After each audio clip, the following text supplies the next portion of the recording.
Australia, Europe সহ বিভিন্ন উন্নত দেশে পাঠাতে ১৩ জন ভুক্তভোগীর কাছ থেকে নেওয়া হয়েছে ১,২১,০০,০০০ টাকা। দেয়া হয়েছে ভুয়া ভিসা ও প্লেনের টিকিট। আশুলিয়া থানার মামলায় রাজধানী কারওয়ান বাজারে এই প্রতারক চক্রের অভিযান চালিয়ে মূল হোতাসহ ২ জনকে গ্রেফতার করেছে র্যাব। জব্দ করা হয়েছে জাল ভিসা। মনির হোসেন তপুর রিপোর্ট। উন্নত দেশে পাঠানোর কথা বলে নেওয়া হতো ২০ লাখ টাকা। ভুক্তভোগীদের বিশ্বাস অর্জনে দেয়া হতো নানা ভুয়া পরিচয়। দীর্ঘদিন ধরে চক্রটি এই প্রতারণা করে আসছিল। গোয়েন্দা তথ্যের ভিত্তিতে রাজধানীর কারওয়ান বাজারে SRS ইন্টারন্যাশনাল বিডিতে অভিযান চালায় র্যাব ৪।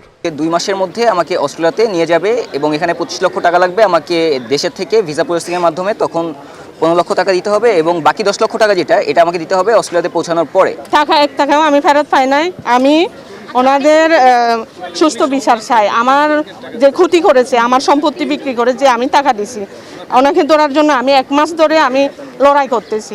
মিরপুরে সংবাদ সম্মেলনে জানানো হয়, মানব পাচারকারী চক্রের মূল হোতা শাকিউর রহমান ওরফে সুমন এবং তার সহযোগী কোরবান আলীকে জাল ভিসা সহ গ্রেফতার করা হয়। স্মরণিকা দেওয়ান ছাড়াও আরও ১৩ জনের কাছ থেকে প্রায় ১,২১,০০,০০০ টাকা হাতিয়ে নিয়েছে। এরা দীর্ঘদিন ধরে এই কাজ করে যাচ্ছে। আর সবচেয়ে বড় বিষয় যে তারা প্রথমে আশুলিয়ায় একটা অফিস খোলে এবং তাদের সিন্ডিকেটটা অনেক বড়। প্রাথমিকভাবে ১৩ জন ভুক্তভোগীর সন্ধান পাওয়া গেছে। বিদেশে পাঠানোর কথা বলে আরও অনেকের কাছ থেকে অর্থ হাতিয়ে নিয়েছে চক্রটি বলে জানিয়েছে র্যাব। এই চক্রের আরও ২ সদস্যকে গ্রেফতারে অভিযান অব্যাহত রয়েছে। মনির হোসেন তপু, ATN বাংলা, ঢাকা।